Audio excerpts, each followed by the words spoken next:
2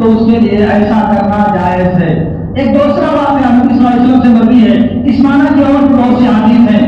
ایک بات اور یاد رہنی چاہیے، اللہ کے نبی صلی اللہ علیہ وسلم سے ایک دیہاتی آدمی اپنا قرض مانگنے کے لیے آیا، تو جب قرض کا مطالبہ اس نے کیا تو بہت سخت سست زبان استعمال کیا، بہت تکلیف دہ زبان استعمال کیا۔ تو جب نبی صلی اللہ علیہ وسلم کے ساتھ گستاخی کرنے لگا تو صحابہ بہت ناراض ہوئے اور چاہا کہ اس کو پکڑ کر کے سزا دے اس کو کہ جو گستاخی کر رہا ہے نبی صلی اللہ علیہ وسلم کے ساتھ۔ نبی صلی اللہ علیہ وسلم نے صحابہ کو کہا دعوہ فإن لصاحب الحق مقالا، کہنے دو اسے، چھوڑ دو، جانے دو، کیونکہ جو حق والا ہے صاحب حق کو بات کہنے کا حق حاصل ہے۔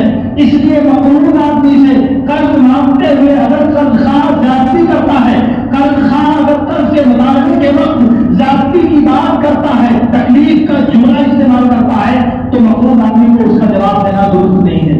اسے صبر کرنا چاہیے، اسے برداشت کرنا چاہیے، کیونکہ جو دیتا ہے وہ کہنے کا حق رکھتا ہے۔ ابھی اور بات ہے کہ وہ اپنی ترشروئی کی وجہ سے، اپنی بدکلامی کی وجہ سے، اپنی سخت گوئی کی وجہ سے وہ عذاب کا مستحق ہوگا، مگر صاحب حق یعنی جس کے ذمہ حق واجب ہے اسے اس کا جواب نہیں دینا چاہیے۔ اسی کے ساتھ ایک بات اور ہے کہ قرض دے کر کے یہ جو رہن لیا جاتا ہے، رہن رکھا جاتا ہے، رہن پر جو مال کمایا جاتا ہے وہ سب اسی دائرے میں آتا ہے، وہ سب کا سب حرام ہے۔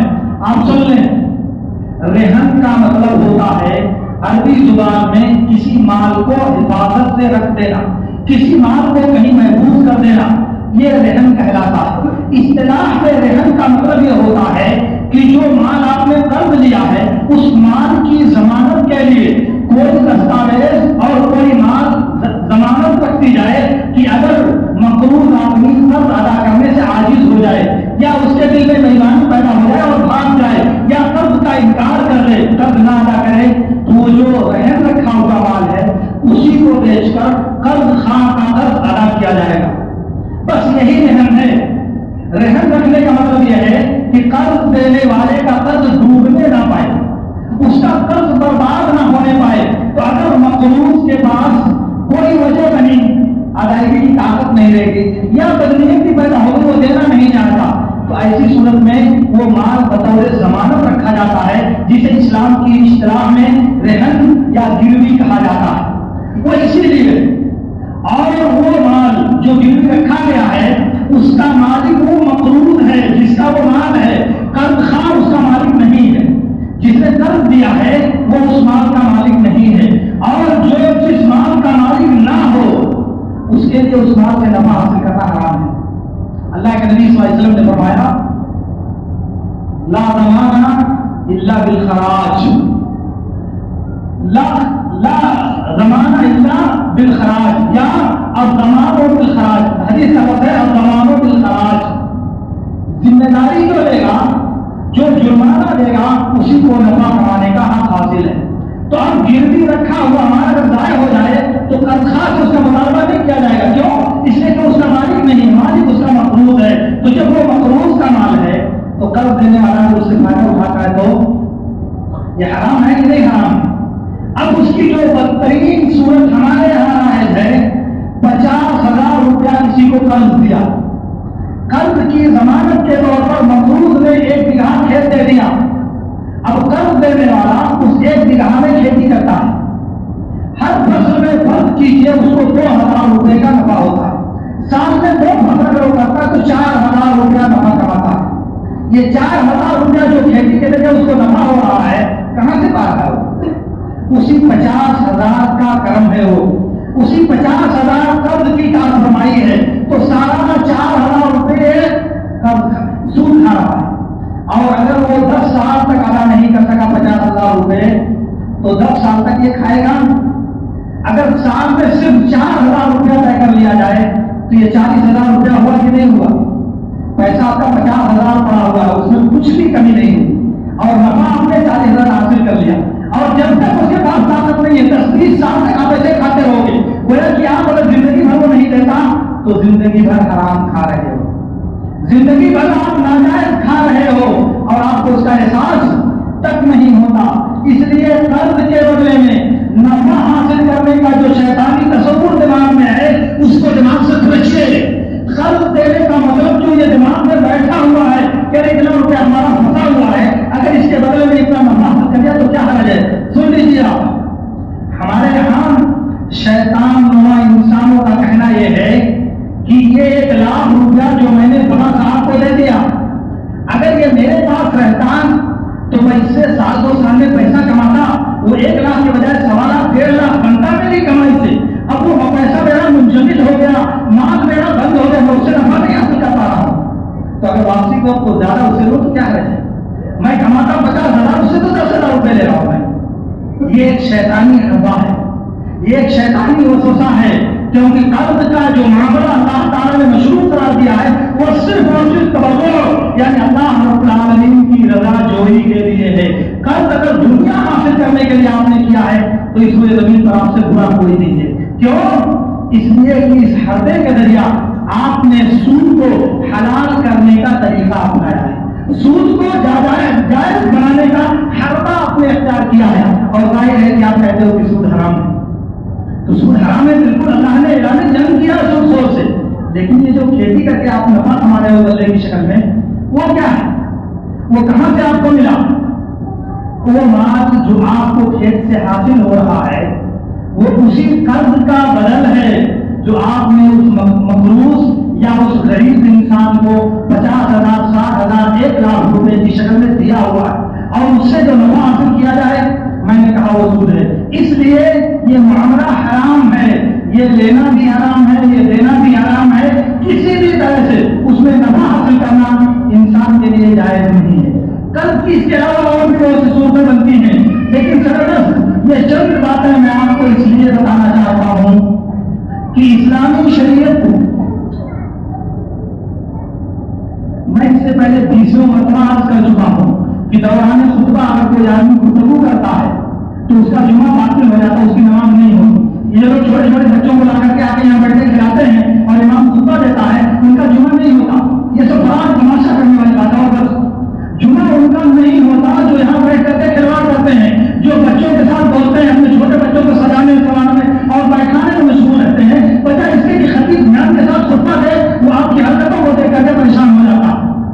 کوئی یہ ادھر سنا رہا ہے, کوئی ادھر سنا رہا ہے, کوئی ادھر بیٹھا رہا ہے, کوئی ادھر بیٹھا رہا ہے. ان میں سے کسی کا جمعہ نہیں ہوگا, یہ میں نہیں کہتا, یہ میرے نبی صلی اللہ علیہ وسلم کا فرمان ہے. اس لیے آپ جو چاہو کرو, مگر یاد رہے کہ آپ کا جمعہ نہیں ہوگا. بہت دنوں سے یہ بات میں کہہ رہا ہوں, چیخ رہا ہوں, چلا رہا ہوں کہ مسجد میں آ کر دوران خطبہ مقتدی کا بولنا ہر صورت میں حرام ہے, کسی بھی صورت میں جائز نہیں ہے. چاہے تو مقتدی آپس میں بولے, چاہے چھوٹا اور بڑا مقتدی بولے, چاہے آپ اپنے بیٹے سے بولے, چاہے دادا اپنے پوتے سے بولے, چاہے چچا اپنے بھتیجے سے بولے, کوئی کسی سے بھی بات کرے اس کا جمعہ نہیں ہوتا. یہ حرام ہے دوران خطبہ گفتگو کرنا. لیکن پھر بھی آپ کی سمجھ میں نہیں آتا کہ آپ جمعہ پڑھنے آتے ہو یا تماشا کرنے آتے ہو مسجد میں. اللہ رب العالمین ہمیں ان باتوں کو سمجھنے اور ان پر عمل کرنے کی توفیق عطا فرمائے. واخر دعوانا الحمدللہ.